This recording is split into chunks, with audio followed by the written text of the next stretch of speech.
গন্ডাছড়া মৎস্য খামারের উদ্যোগে প্রথম দফায় ডুম্বুর জলাশয়ে মাছের পোনা ছাড়ল মৎস্যকর্মী সহ সংশ্লিষ্ট দপ্তরের এএম রাজেশ ত্রিপুরা এবং বিধায়িকা নন্দিতা দেববর্মা রিয়াং।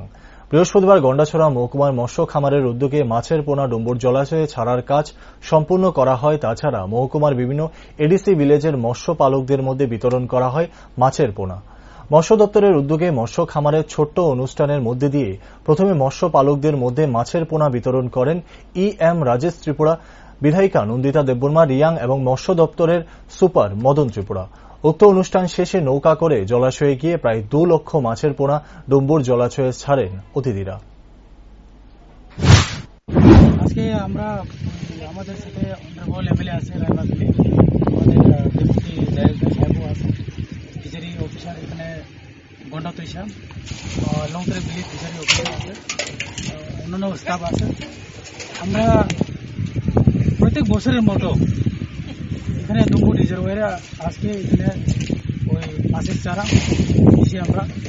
এর জন্য আমরা দিই যাতে ফিশারম্যান যারা আছে তারা যাতে এখানে মাছ অ্যাভেলেবেল করে পায়, তারা যাতে ওই মাছের উপর যারা নির্ভর করে, যারা নিজের সংসার চালায়, ওই মাছ ধরে যাতে করে তারা তাদের সংসার চালাতে পারে, তাদের ফ্যামিলি জনচিন্তা করে আমরা এখানে মাছ সারা বছর এখানে দেই এবং আগামী বছরও দেওয়া হবে। এবং এই বছরে আমাদের যে টার্গেট, টোটাল টার্গেট হয়েছে 12 লাখ 13 লাখ, কিন্তু আজকে আমরা এখানে দিছে রামবাবু और এটা এখানে তারপরে ডিফারেন্ট যে লোকেশন আছে ডুম্বুর রিজার্ভের মধ্যে এখানে দেওয়া হবে।